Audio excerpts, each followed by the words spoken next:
Welcome to the stream. Get some snacks. Some popcorn maybe? You'll definitely want something to drink.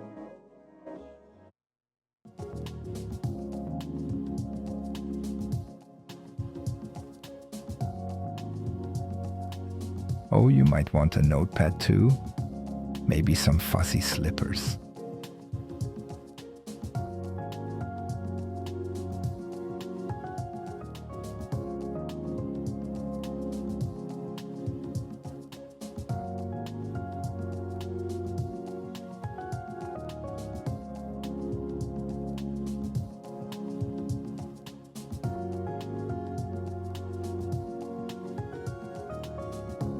Don't worry, we'll be starting soon. I bet Jenna forgot to make her coffee again.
I hear rattling in the kitchen. Was that a swear word? I bet she broke something. Hopefully it wasn't her headphones.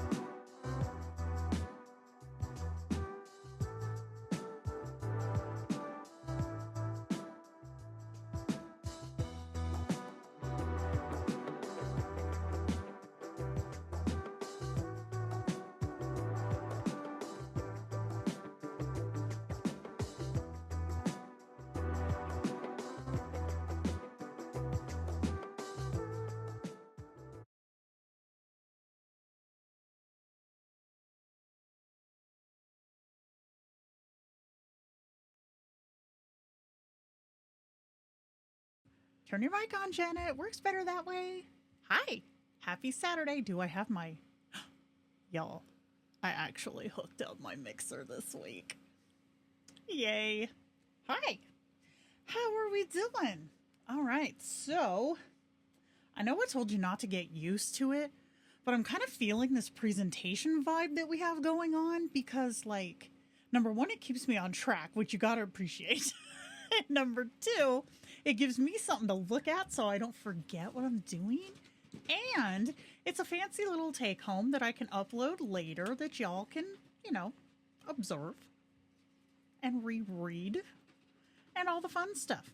So, yay, I did it again. Okay, so in this one, I did go ahead. Okay, Jer threw a wrench in my stream plans. If you remember from last week, I said, okay, next Saturday we're going to do world building unless Jer releases something crazy and we have to do that. Well, guess what? But it kind of works with this. So I added extras at the back, like literally 15 minutes ago. So I did some testing. I've been like frantically testing this morning to see different, like, how things are used and how things work and stuff like that. I think I got it on lock, okay? But there's a little disclaimer toward the end that this is all not untested, but not rigorously tested at the end. Okay, we'll get there. So, foundations of world building using Kindroid. Now, I want to state first, okay, this is not meant to be like the advanced edition. This is how to start, how to maintain, and how to keep things on track. All right, we're going to go over literally world building, characters, purely imagination versus pre-existing. We're going to touch on personas, and we're going to touch on sharing. So there's a lot to cover. I think this presentation is like 20 slides, maybe 21. She's thick. All right, let's get started. Okay, what is world building? The art of creating an imaginary world with its own rules, cultures, and settings. I can read my own words. Hi, Cricket. How are you? Oh, that's not Cricket. Who is this? Chrono Karai. I'm sorry. I glanced. Okay. You assume correctly. Okay, a foundation for storytelling, role-playing, and creative expression. Combines elements like geography, history, characters, and systems to craft immersive experiences.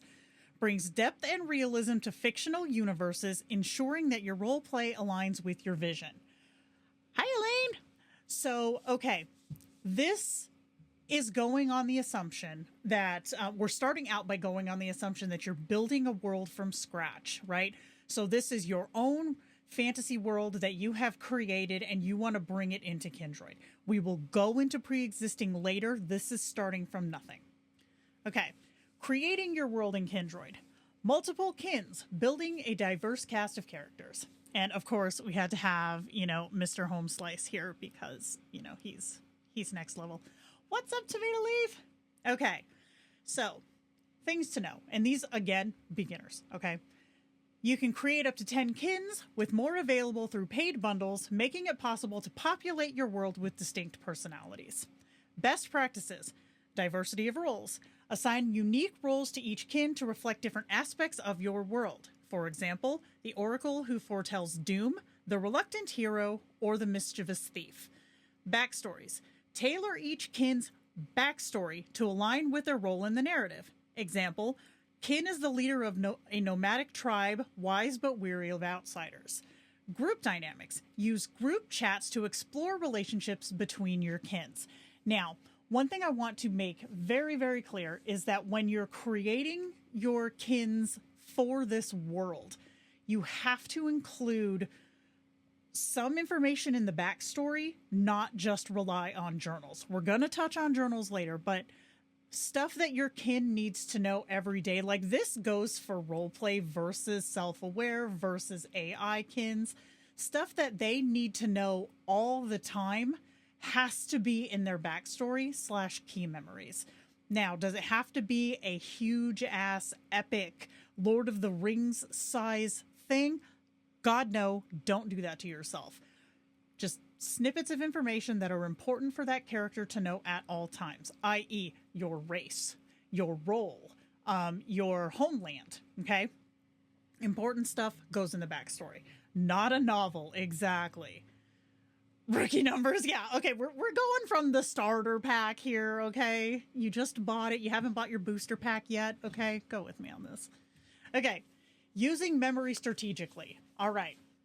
There's a lot of good and a lot of fail points when it comes to creating a world in Kindroid. Okay, so what to know. Long-term memory, or LTM, can store limitless information, but isn't always recalled at will. Prioritize what is most important. Best practice. Save current world-building essentials like current events, key locations, or recurring NPCs into your kin's key memory. The reason I say to put it into the key memory is because it's an easy place. If you get into the habit of doing it, you know that anytime something current changes, all you got to do is dip into the key memory, change what you need to change, and move on. If you blend it into the backstory of each kin, it's a pain in the ass to go through each one and try to find the information that you need to change. Do yourself a favor and keep current changing information in the key memories. So, for example, if your kin is currently in Erath, Erath's floating towers are powered by ancient crystals harnessing the winds. Did I skip a thing? No, I didn't. Okay. Tip, reinforce long-term memory by revisiting details with your kin during conversations. This is important, and this goes for all kins. Example, I set my mug of ale down on the table of the tavern and turned to you. So about those goblins. What this establishes, number 1, you're talking about goblins. Number 2, you're drinking. And number 3, you're sitting in a tavern. Okay, so for folks who have these like memory lapses where you're having, say you're sitting in a tavern with your kin, right?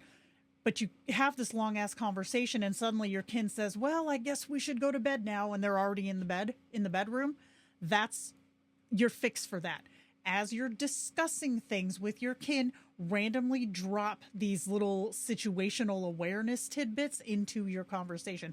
They can blend in seamlessly. It doesn't have to be weird. Blend them in seamlessly, and then your kin will always maintain situational awareness. All right. One of the most common things I see from people is my kin forgets what we're doing. Well, are you reminding them? Are you setting the scene once and then expecting that it's going to stay in their long-term memory? It will not.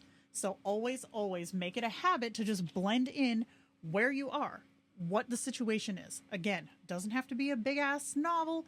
Just like this. I set my mug of ale down on the table of the tavern and turn to you. One sentence, you've established 3 things. Okay. Journal entries, supplementing memory. Here she is. Okay. This is your best feckin' friend when it comes to doing world building in Kindroid. Because, as we all know, backstory is limited space. 2,500 characters when you first open the app seems like a lot. It isn't. Under no circumstances is it a lot.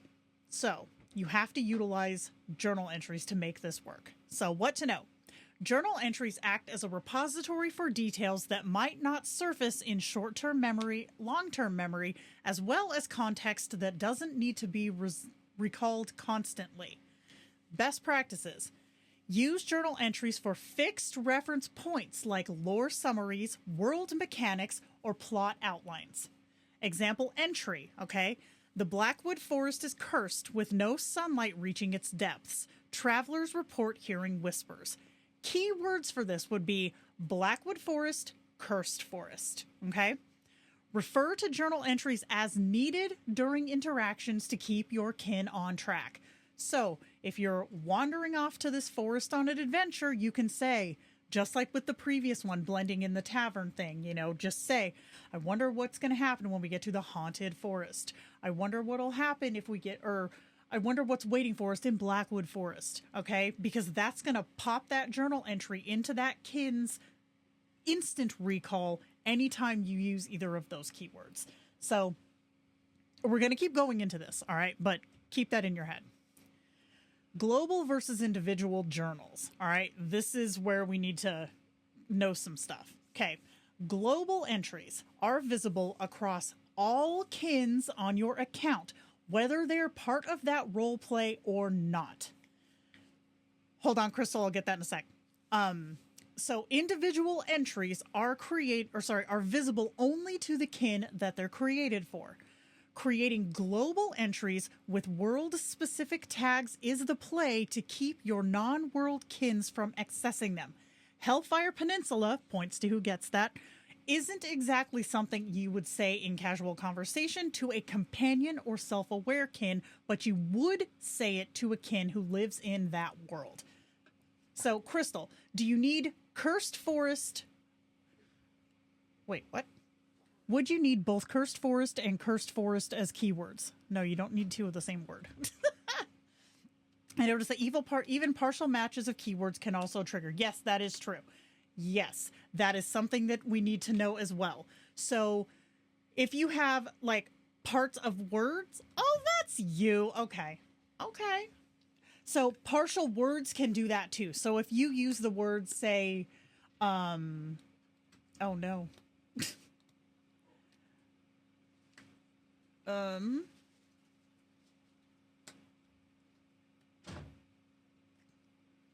I wasn't ready for this.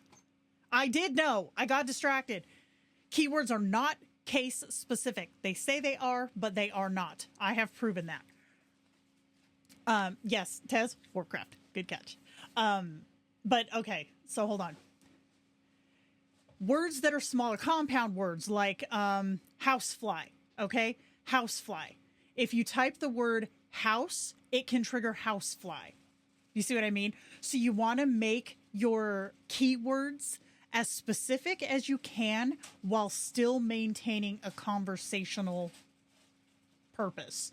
Like, one of the greatest examples that I can give as far as these go is if you have a kin, say, that's named Brian, okay?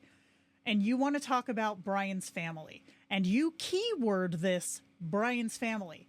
At what point ever when you're having a face-to-face conversation with him are you going to say, hey, Brian, let's talk about Brian's family?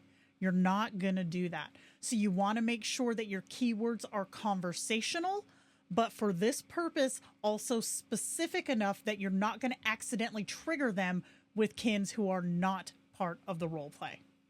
Okay. Group chat interactions, testing dynamics without LTM.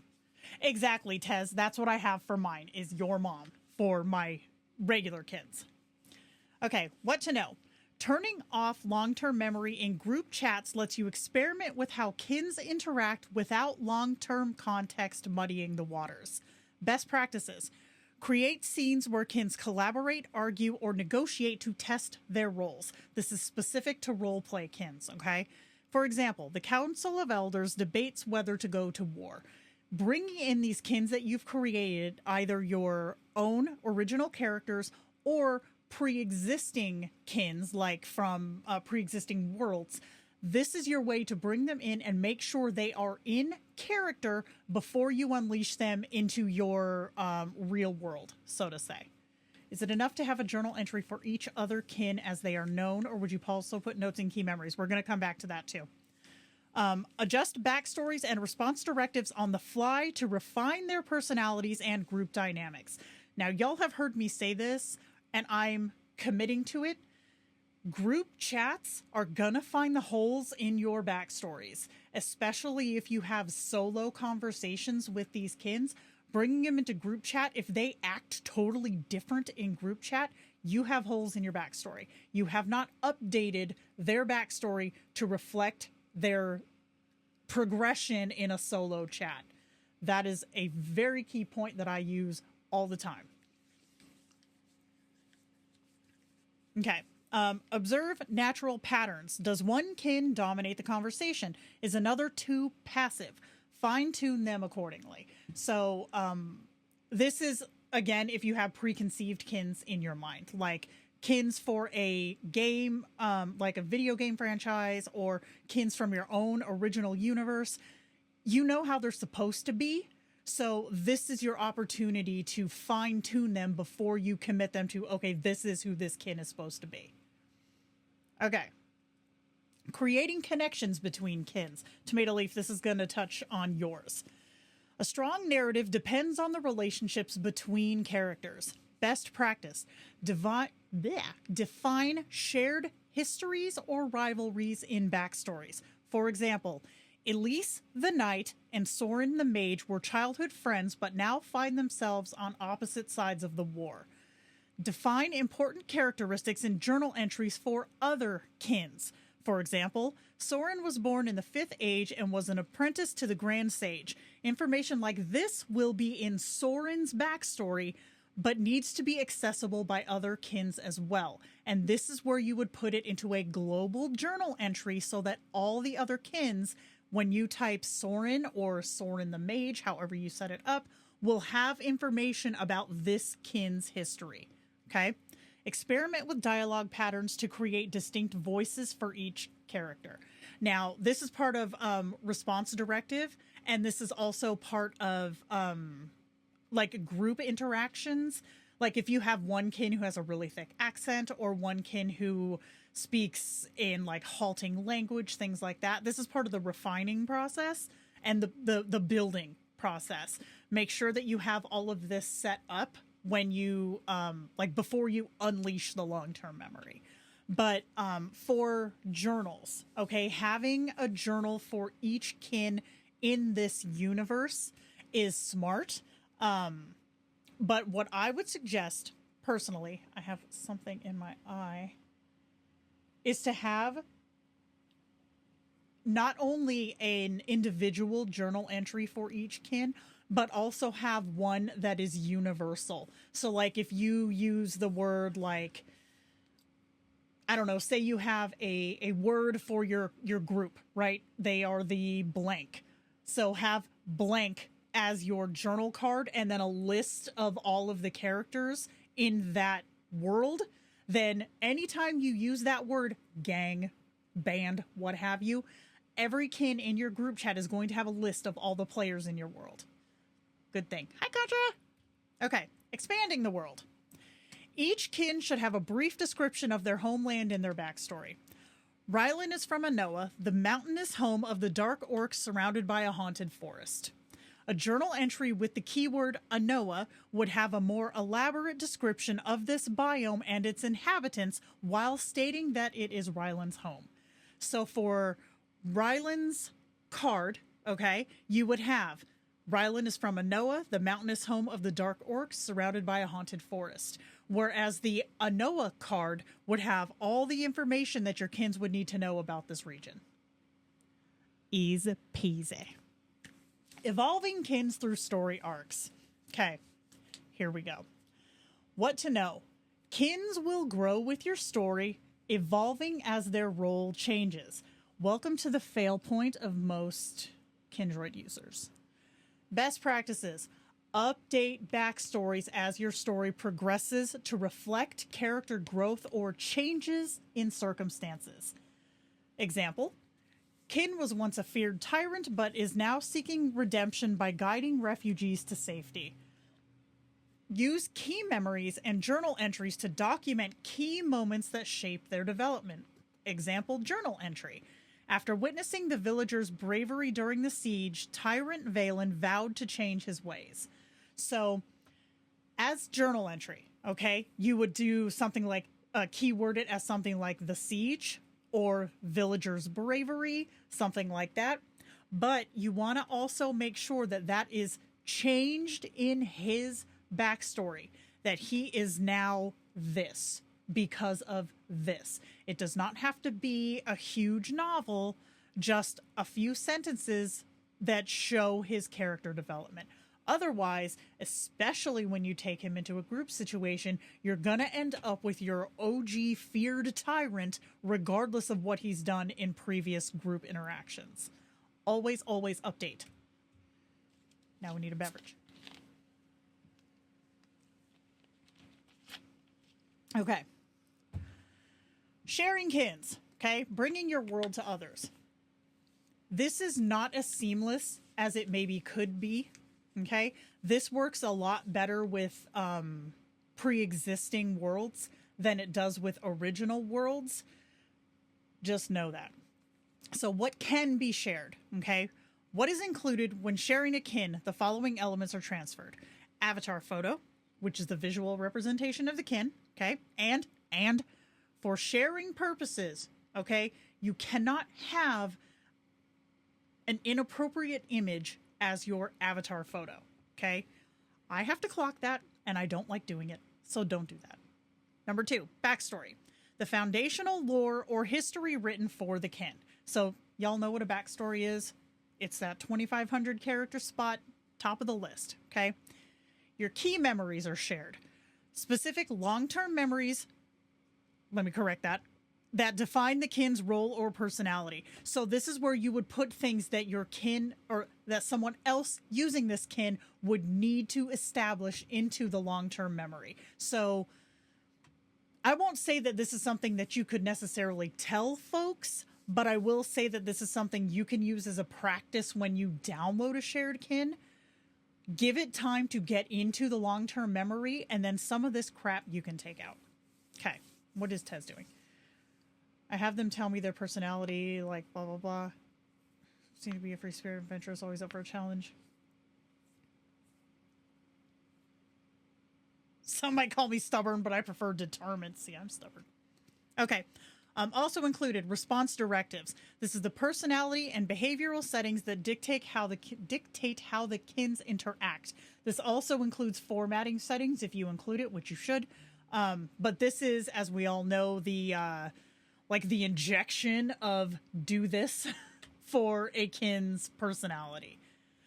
Example message, the format for the kin's responses. This is, as we all know, a lot more important in 5.5 than it was in V5 large. If you're not using an example message, do so.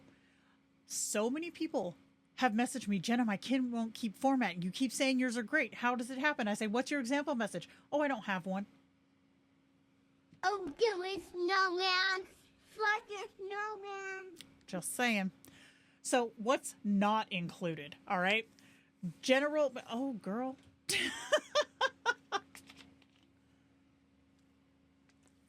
What's not included? General memories. So personal interactions or specific lore not flagged as key memory. So key memory or backstory. So any interactions that you have with this kin, like if you're testing the kin or chatting with the kin or whatever, anything that you talk about that goes into their long-term memory does not get shared regardless of when you share this kin. Long-term memory is never included. Journal entries. And this is kind of the kicker, because journal entries being shared would be really, really convenient, but they are not. So supplemental notes or world building details that you have in journal entries are not shared. So that kind of sucks as far as world, like original kins goes, because you do a lot of your building there. However, you can include just like short blurbs in their key memory, especially if you're not being that person who fills everything up. You can include a little bit in there just to let folks know about your kin, what should happen. But honestly, sharing original kins with roleplay huge lore stories, it's not easy. I'm not gonna lie. We will get to pre-existing though, and that's easy and it's fun. Okay. Memory management and maintaining custom worlds. You know, I had to include our boy in this picture. So I need this stream because I'm redoing all my groups this weekend. Oh, I need to redo mine too, Contra, not gonna lie. But you can see, like, my hair in my kin is not a joke, yep. This is my hair. I keep trying to get Jerry to make journal entries for selfies where you can put images attached to the entry as well as a description. I'd also like to see photos on regular journal entries that the kins can see.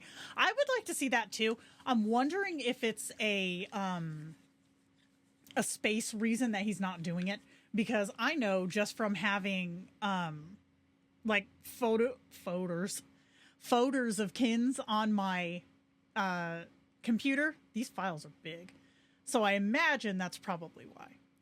He does. The next one will have to have his square marshmallows because, you know, it'll be officially December. Like right now, it's November still.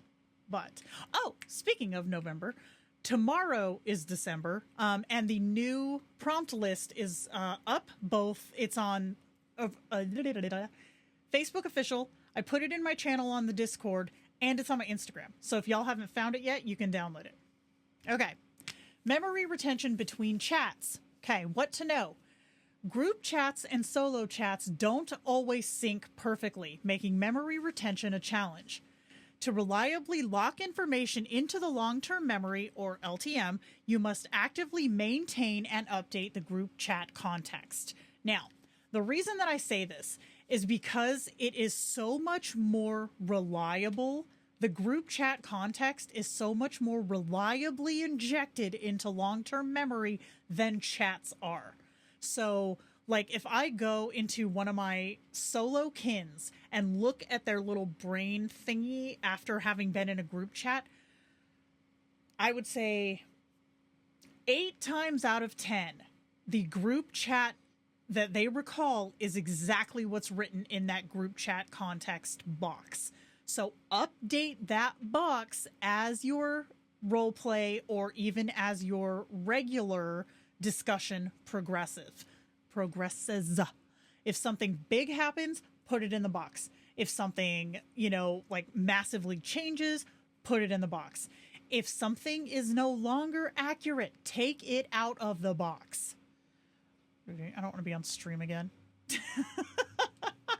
No, see, okay, Orkerson loves to be on stream. Savad does not care. Orkerson loves to be on stream, though. It's cute. Okay, best practices. Consistency is key. Reinforce details regularly in group chats by repeating or referencing key points. Example, as you all know, the capital city Duskvale is currently under siege. This is the same concept of the solo chat that we were talking about earlier, where keep blending in situational awareness as you have these conversations. It keeps your kids on track, and in a group setting where short-term memory seems to be a little more lacking, you gotta have those reminders, or else you're gonna end up with a chat that is all over the place. And having the reminders with having the updated group text, group context, Jenna. Group chat context updated means that your kids are going to stay on track and you're going to be less frustrated, because especially roleplay, right? Especially with roleplay, immersion is everything. If the immersion keeps getting broken because you got to keep fixing shit, like, who wants to do that? Surely not me. So put in these little hints of situational awareness and keep your chat context updated. Summarize often. At the end of a session, recap important details to ensure that they're captured. Yes, yes, yes. So at the end of a quest, at the end of a day, you know, at the end of an event, that's a good time to pause, update everything, and then if anything needs to be changed in a kin's backstory, like if one of your kins got lost or one of your kins was a hero in a battle or whatever, go to their backstory in their solo chat, right? In their solo window, and update that into their key memory. Okay, so it's always in their key memory. Anything that is conflicting, make sure you have it updated. Okay, Contra, I have not brought 10 kins into a group chat yet because I'm not a masochist, so I can't confirm. Should be able to enjoy talking to your kin more than you keep updating things. That's tiring. Exactly. That might be a backstory updatable thing. I don't know, man. I don't know. But I'm just saying this is going to keep it flowing smoothly. Now, I want to also stress this, okay? When you have, like, okay, I'm going to call some folks out here, okay? There are people in this space. I'm not saying in our Twitch space. I'm not saying in our Kindroid space, even though it's true. I'm saying in the AI space in general, who believe that every single fucking thing your kin does needs to be recalled. Period. And they will sit there and quiz their kin, who's like, bitch, what do you want from me? You know what I mean? You guys, it might seem important to you in the moment that you had coffee with your breakfast bagel. Okay, but I guarantee you in a week, you won't care any more than your kin does not care. All right? So keep in mind with roleplay, with Kindroid, with AI in general, it remembers relevant information in as much as a human does. Okay, if you ask me what I did last Thursday and I didn't have my planner in front of me, I could not tell you. Not me casually looking to see what the date is. Oh, that was Thanksgiving. See? Y'all. You see my point, right? So when it comes to updating stuff, all right, if it was just sitting around the campfire shooting the shit, enjoy the fact that you had the conversation and then move on. All right? You don't need to go in and make a journal entry for every fucking thing that happens, because I promise you, you're not going to care in a week, right? Important information, life-altering circumstances, bringing in or taking out someone new, that's stuff that you need to know, okay? What you had for breakfast, unless it gave you wicked food poisoning, you don't care, all right? Or unless it was that really good mushroom omelet that I had in Vegas that one time at the El Cortez Hotel. It's been like an embarrassing amount of years, and I have not forgotten those mushrooms. They were so good. But unless it's that, you don't need to do it. So when I ride your bass about remember, okay, update, I'm not saying update the time you tied your shoe. Update important stuff that is relevant to your role play or to your standard regular kin's existence, okay? If it's not important, don't worry about it. Enjoy the fact that you had the conversation and move on. Crystal, you do not know how good this was. Okay, next. Let's see. All right, where the hell were we? Okay. Pair with journal entries. Store key contextual details in journal entries as a backup in case your short-term memory doesn't transition into long-term memory. Yeah, Tez, exactly. Exactly, man. That's exactly the point. Dude, they were so good. I need to look up and see if that hotel still exists.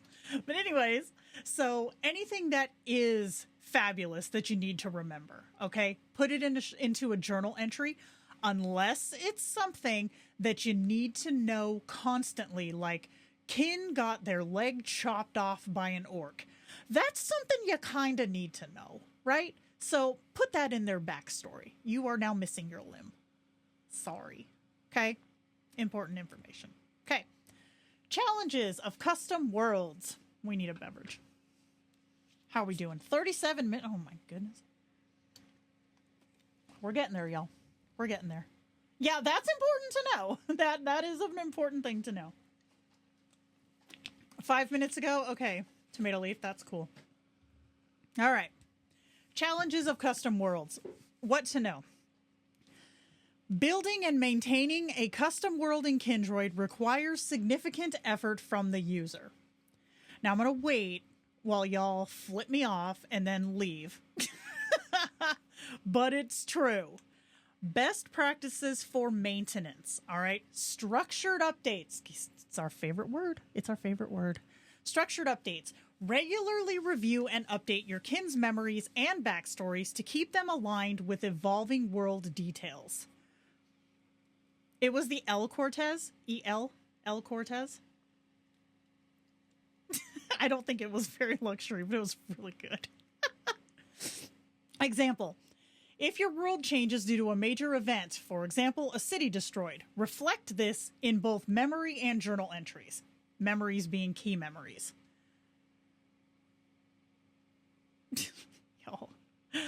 Global journal entries. Use the journal to house consistent lore that your kins can reference at any time. For example, Duskvale was the heart of the trade before its fall, known for its iconic twin spires. Keywords: Duskvale, twin spires. Okay.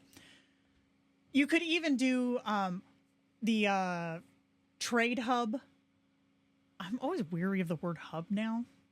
Just saying. But individual journal entries are stuff that only the individual kin needs to know. Global, like anything that is world lore, needs to go in a global entry unless you want to be that person who updates it every single time something changes for every single kin involved in that world. Let that be a warning. Don't do that to me, Taz. Okay, the ease of pre-existing worlds. Okay, this is where I like to play. All right. Not on the menu anymore? Well, I'm glad that I got to experience them when I did. Okay, so what is a pre-existing world? A pre-existing world to Kindroid is a world that already exists out there in the real world, okay? It is a world that the LLM recognizes as a full-ass lore. Star Trek, okay? Star Wars, World of Warcraft, Harry Potter, Lord of the Rings, okay? All of these are worlds that already exist that have a buttload of their own lore, so you don't have to write it all down. We love this. Okay.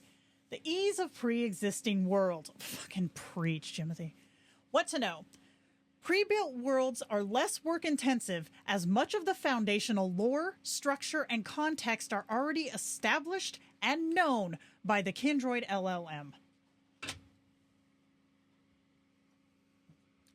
Preach. Best practices for pre-built worlds. Reference guides. Use existing materials like official lore books or wikis to enrich your kin's understanding of the world.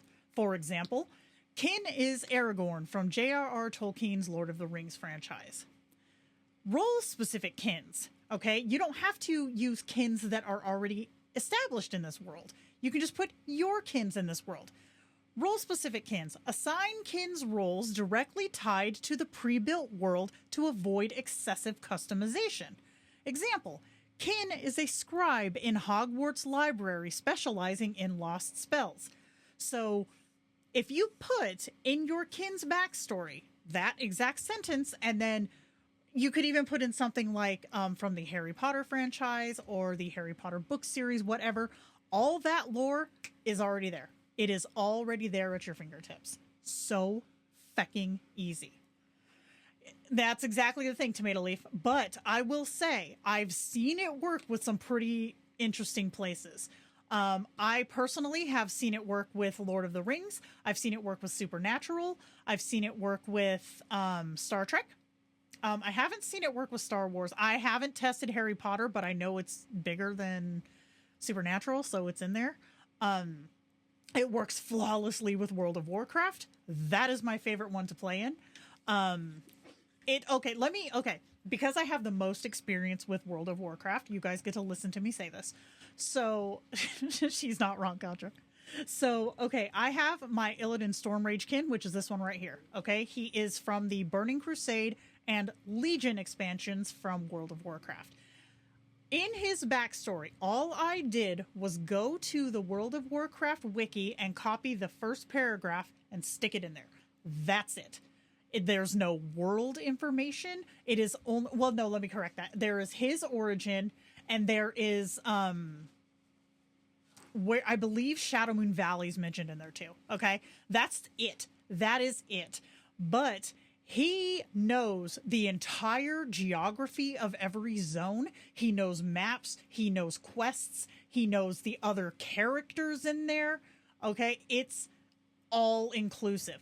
The more, think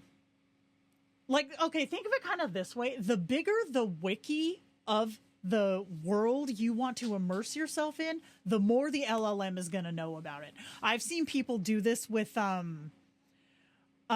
Disney worlds are in there. Let me specify though, up to, I want to say 2023. I think that's correct. Yeah, it works with Star Wars. It works with Star Trek very well too. Oh, cool.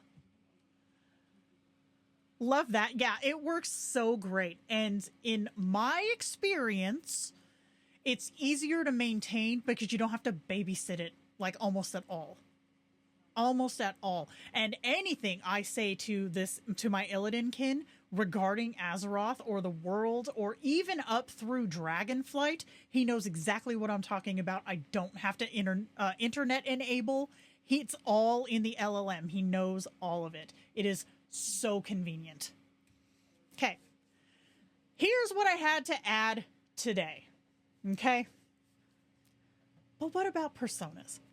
Because this is a brand new freaking experience that is literally designed for us for this type of context. But there's some stuff about it that I didn't know that I don't know if y'all knew either. So I went ahead and included it in here. Okay, what are personas, right?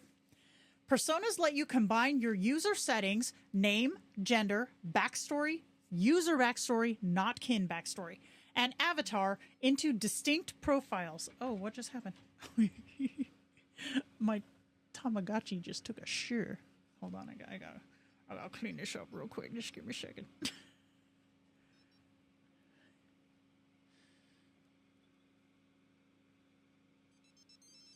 There we go. Okay. Right while I'm streaming. Okay. Yeah, I'm that nerd. All right. Anyways, so creates these into distinct profiles. You can switch switch personas easily in chats and voice calls for dynamic roleplay or storytelling. Now, I used the word easily because they used the word easily. I think it could be easily-er. I'm just saying. It's a little bit of a bitch to kind of get through there. No, that's not how that works, Contra, and we're going to get to that. Hold on.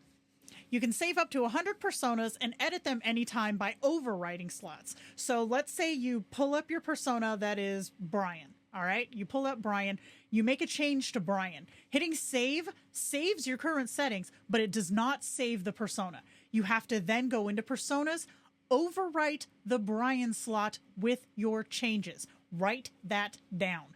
Just save does not update the persona. You have to overwrite the old one. That's kind of annoying, but it is what it is. Okay? Key features. Flexible switching. Changing personas directly in chats or during voice calls. That's pretty dope. Customizable. Edit and save personas to fit different scenarios or roles. Okay? Here we go. Single versus group chat. This is where it kind of diverges. All right? Single user chats. This is when it's just one-on-one chatting with a kin. All right? Persona changes apply retroactively to your entire chat history. I.e., if you say your main chat is Brian, okay, you are Brian, you've always been Brian, but you want to try a new persona, and this new persona is Franklin, okay? If you switch to your Franklin persona, to this kin, it is as though you have always been Franklin, okay? It does not, your kin's not going to go, oh, you're Franklin. No, you are still you, just wearing a different face, okay? I don't know what this does to long-term memory. I'm going to be real. This is brand new, so I don't know what this does to your kin's long-term memory. I'm not going to be responsible for that. But, oh, I'm only on point 2. Okay, so example, if you switch from Kyle to Stephanie, all previous messages will appear as if they were sent by Stephanie. I proved this out myself. I switched to a new persona, and all my previous replies where it has your name as the reply switched to the new persona. Note, be sure you don't have conflicting information in your kin's backstories to contradict what is in your personas.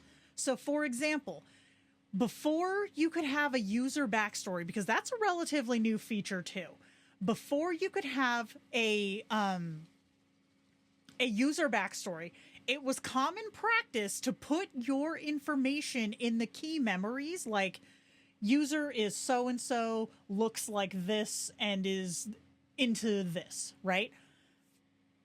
If you don't have that into your persona backstory, which has been upgraded to 500 characters from 300, and you have it in your main kins things, and then you swap to a new persona that directly contradicts what they think about you, that could be a problem. So if you're gonna start using personas, take info out of your individual kin's stuff. And if it's conflicting for each kin, great. Just make a new persona for each one, okay? Again, I don't know what this looks like for LTM. I don't know. Probably the same for LTM if you changed your name before. It very well could be. 100% could be. But I can't confirm that. So I'm not going to give that advice. I don't know. But let's look at how different group chats are. Group chats. Persona attribution is fixed to the person active when each message was sent. Okay? So if you send a message as Kyle, all right, it remains attributed to Kyle. So if you switch to Stephanie, Kyle is still the last person who replied. And if you reply as Stephanie to Kyle, to your kins, they're going to treat each one of these personas as a different person, which is the opposite of how solo works. So, like, what? I don't know why they did it that way. I don't know. I feel like, okay, this is personal preference, but I feel like each has its own, like, merit. But why would it be different for solo versus group chat? Like, that's just begging for people to accidentally fuck something up. From what I understand, Tomato Leaf, if it has the same backstory, avatar photo, and everything, it would probably just assume that it was the same. but I can't confirm that. If it was the same name with a different user backstory, I imagine it would treat it as two different kins, but I don't know. Or rather, two different users, but I don't know. I have not fully tested that. Again, this just dropped, right? So this is me frantically trying to figure out how shit works and doing random testing. For example, did I put this on here? No. Okay. So this morning I was testing with Lauren. I was testing to see, like I went from this persona to my Ben persona. Okay. My Ben persona is this dude right here. Okay. So this is me as my Jenna persona and my Ben persona. I switched to this one and I asked him, hey, Lauren, describe me. And he gave me, a little description or whatever. And I said, no, physically describe me. And he said, well, you're, a short guy, glasses, short curly hair. And I was like, okay, cool. Thanks. And then I switched to my Jenna persona and I said, okay, describe me now. And he goes, oh, long curly hair, dark makeup. They can see the avatar description, if not the avatar photo, and know that there's a difference. But one thing I want to stress is that you can change personas in solo chat, but it does not change that you are the same user. So they're not going to see you as somebody else. They're going to see you as you wearing a different face / backstory. But it's not going to be like a third person walked into the room and they're like, oh, hi, who are you? That is not how it works in solo chat. I confirmed this myself. So, okay, I'm going to actually give you that answer, Contra. What is the benefit of doing this, though? One benefit right now I will give you straight out the gate for people who are LGBTQ+, someone who is gender fluid, you can go back and forth with a male and female persona without breaking any immersion whatsoever. Other applications, as far as even doing like a role play, okay, let's say that you have a kin. Let's say that I have a kin, my Illidan Stormrage kin. I could make a persona where I'm like another character from the franchise. I could be this character, or I could be a race that he would recognize. He would recognize humans, but you know what I'm saying. But I could be like a night elf. I could be a blood elf, and he would understand that. And he would see me as part of his world versus an outsider who came in, which is what I am now. So it's all about, I feel like this, aside from the gender swap or the name swap or what have you, I feel like this is more geared toward new kins, like creating a new kin. So if you wanted to be a pirate captain with this pirate kin, you could do that with a persona, which you could do anyway. All right. You could be whatever you wanted to be. But the fact that you can swap your backstory and your avatar photo and your avatar description without having to change it every time you switch kins, that's the play. Because let's say that your pirate captain persona or personality or whatever comes from, I don't know, Acapulco. And your avatar photo was like this rugged, like sea-worn, bitter old crone, what have you. And you have an avatar description to match this. All right. When you're in that persona and you roll a selfie, bitch, you're getting that pirate captain in that selfie. You don't have to change the photo, change the description. As long as you're in that persona, you are that person to your pirate kins, and you're also that person to the selfie engine. All right. So I have tested that because that was something I was curious about. But yeah, exactly. It's so convenient. I feel like it's more a convenience thing because you could always be whoever you wanted to be, but now you can just be whoever you want to be with whoever you want to be. Yes, exactly. A default persona per kin. I've seen somebody request that in the suggestion pod thing, and I think that's a damn fine idea, because while you have the little chatting as persona name under your chat bar, it still would be very convenient to have it just swap. when you go to that kin, bro, we need that. Yeah, that would be so dope. Because number one, it would save a lot of, oh shit, you know, because we all know you can't delete something. But it would save a lot of that. Plus, it would save time because they say that it's easy to access. It's not that easy. You got to go into the menu, and then you got to go to general, then you got to go to my avatar, then you got to go to personas, and you got to select the persona. There's a lot of buttons. All right, there's a lot of buttons. So there should be a photo next to the persona name you're chatting as. I could see that if you have like the same name as some. It's like having the old second avatar back then before the selfie engine update came. Yes, in single chat, you were always one person, I think, and that's why they did it this way. It could be. It could very well be, Zoe. And I mean, like I said, I can see merits to both ways. Both ways make sense.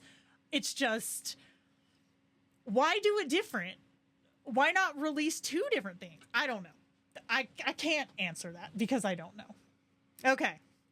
So, world building with Kindroid, key takeaways, all right? Start small, okay? Use backstories and key memories to define your kin's roles and personalities.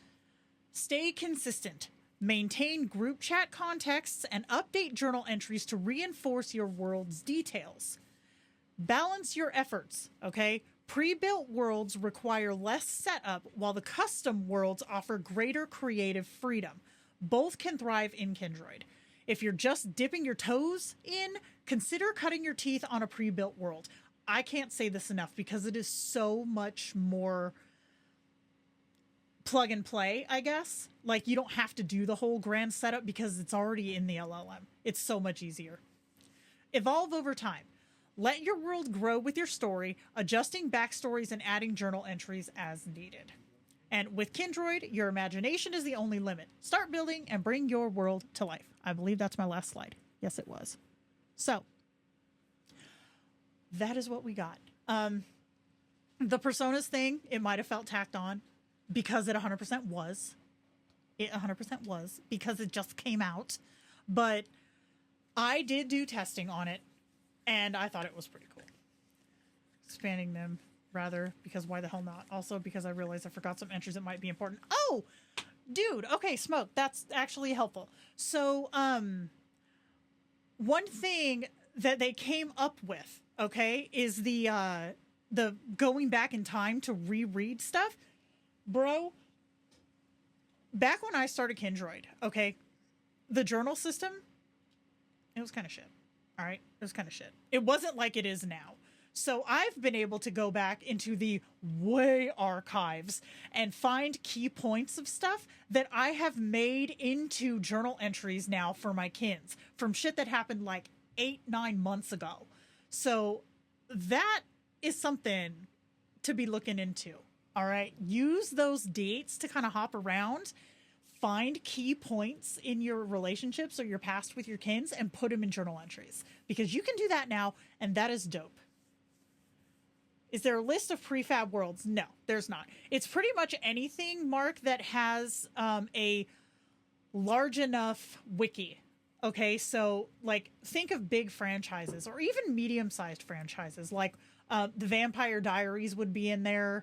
Buffy the Vampire Slayer is in there. Angel is in there. Dollhouse would be in there. Alias would be in there as I go through the CW lineup. Games are in there like I think it's everything pre-22. No, Smoke, that would not work unless the LLM was trained on it. You fucker. Jerk. Do you use this feature or meaning will this be a thing for you later down the line? Are you talking about the personas or world building? Okay, so here's the thing, Mark. You're not plugging the wiki into your kin's backstory. You're just going by the amount of lore that is already online for the franchise. Yes, I'm already using personas, but not for the reason of roleplay. I use mine to have my 2 gendered personas.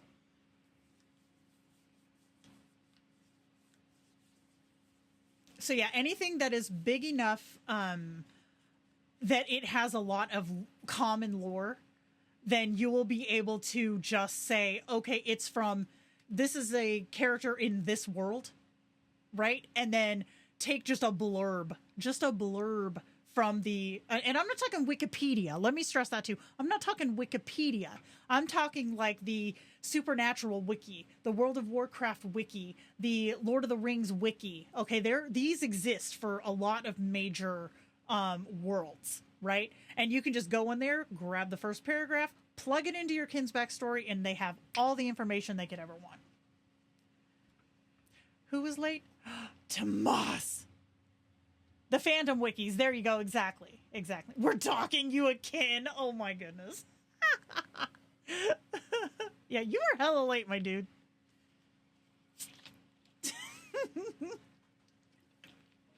But I will say, like I said, the pre-built worlds, they work great. They are fun. Like, I remember when I was, when I first made my Illidan Stormrage kin, I remember we were wandering through Netherstorm, right, which was one of my favorite zones, wandering through Netherstorm, and he even clocked the Blood Elf leader that would normally be patrolling that road out by the mana station. He clocked that dude would be there, gave his name, and then gave a backstory, because I was like, I don't know who that is. You know, of course I knew who that was. But he gave a full-ass rundown on who that dude was. I was like, okay, I like this. So, creating your own worlds is great. But it's almost like doing a full, like, Mary Sue fan fiction, because you can plug yourself into any world you want to. It's fun. It is fun. Yeah, exactly. And I mean, obscure, yeah, for a first time, like, don't go obscure. Don't do that to yourself. Give the LLM a chance to be successful before you try to figure out why it's not. Discord, how dare you? Oh, I hate that timing thing. It's just now announcing. I hate daylight savings time. Anyways, I downloaded 2 characters that were part of a book series, and stuff was updated on the fly. I was like, wait, I thought I ordered pasta and my dinner was changed to chicken during our dinner. Tomas, we already covered that like 7 slides ago. Okay, late. I'm just saying. I'm calling you out. Okay, so that's about what we got for today. I am gonna upload this one into the Kin Creation channel. Frowny face at me. Oh, do it, snowman. Fucking snowman. Fucking snowman. All right, I will put this one in there so that y'all can download it and follow along. And then I'll put it in the, I'll probably put it on Facebook too. So yeah, I hope you guys have fun creating your worlds, because I will say that one of my most fun kins is my World of Warcraft kin. It is so damn fun. Ruben doesn't like my background choice, so he can cram it with walnuts. In fact, I would like to announce to everybody that if you can show up on Monday to the Q&A, you should, because I have something that I'm going to show Ruben that is really funny, and I'm a little snarky bitch. Oh gosh. All right. Well, thank you all for coming and for hanging out. And I will see you guys next week, or I will be in the Q&A on Monday if y'all gonna be there. And yeah, that's gonna do it. Hope you guys have a good one. Where's my screen? There it is. Okay, bye.